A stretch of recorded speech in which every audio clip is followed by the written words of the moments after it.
What is up, guys, and welcome back to another video. And today we're gonna go over 10 wrestlers who committed shocking crimes. Before we get on the video, if you enjoyed, please leave a like and subscribe, and let's get straight on the video with number 10, Lex Luger.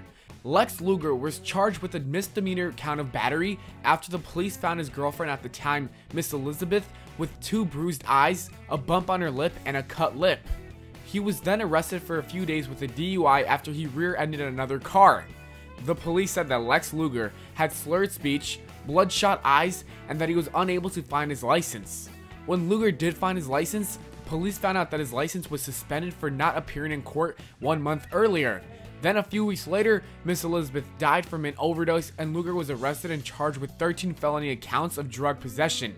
Luger pleaded guilty and was fined $1,000 and sentenced to 5 years of probation.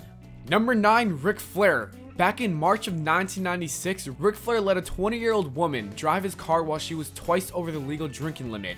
Flair was then arrested for giving the underage girl alcohol and allowing her to drive as well. Then in 2005, Flair got in a road rage incident in Charlotte, North Carolina. Flair got out of his car and grabbed another driver by his neck and allegedly kicked the door off the car. Flair was charged with 2 misdemeanors counts, injury to personal property, as well as simple assault and battery. Number 8, the Hardy Boys. The Hardy Boys, Jeff in particular, have been known to having drug problems over their careers in the WWE. In September of 2009, Jeff Hardy was arrested with charges of drug trafficking and controlled prescription pills and possession of steroids.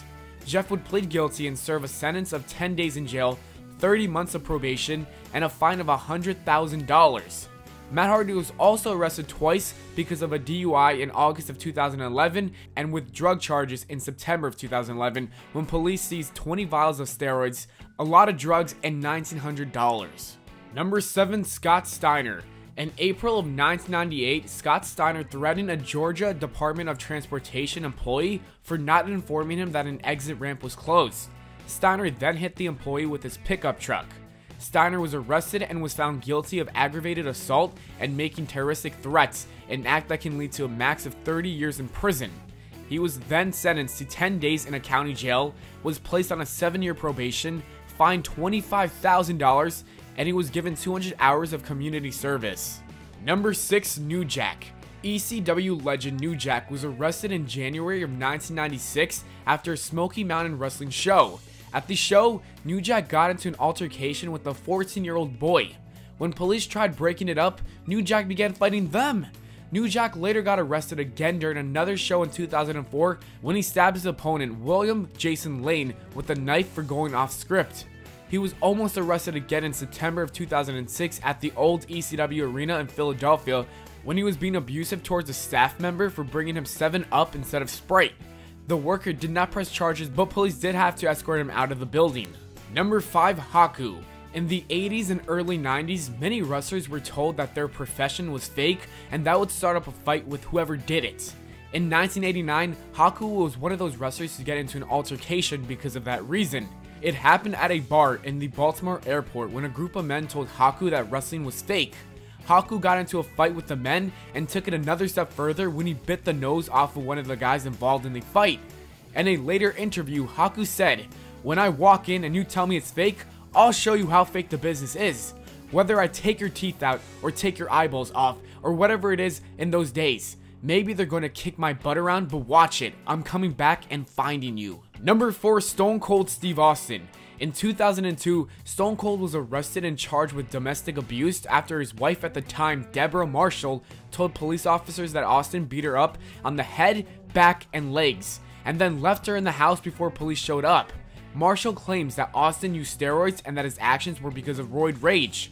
Austin would plead no contest in November of 2002 and was given a year's probation, fined $1,000, and was given a requirement to complete 80 hours of community service. Marshall later stated that WWE knew about the abuse and they kept it away from revealing that Austin hit her because they would lose a lot of money in the long run. Number 3, Vince McMahon. Vincent Kennedy McMahon is the chairman of WWE, who is known to like big sweaty men to be on top of the company like Hulk Hogan, John Cena, and currently Roman Reigns. In 1993, Vince McMahon was involved in a steroid controversy where he was accused of distributing steroids to his wrestlers. If he was found guilty, he would have served a sentence of 11 years in jail, receive a fine of $2 million, and WWE offices would have been closed. However, Hulk Hogan would testify against Vince McMahon and declare that he took the steroids and that Vince McMahon has never told him or anybody else to do so. Number 2, Scott Hall. Scott Hall has gotten in trouble with the law on multiple occasions. In 1983, Hall was charged with second-degree murder after he shot a man with their own gun outside of a nightclub in Orlando, Florida, which he said was done in self-defense. Another time he was arrested was in 1998 when he raped a 56-year-old woman outside of a hotel, as well as in 2008 when he was arrested when he attacked a comedian named Jimmy Graham after he was making fun of the tragic death of Owen Hart. To be honest, that is one of the most disrespectful things ever, so Jimmy had it coming. And number 1, Chris Benoit. Most of you probably already know about the Chris Benoit incident, but if you don't, here's what happened. In 2007, Benoit committed a double homicide-suicide on both his wife Nancy Benoit and their 7-year-old son Daniel, and then as you guys know, he committed suicide over the span of 3 days.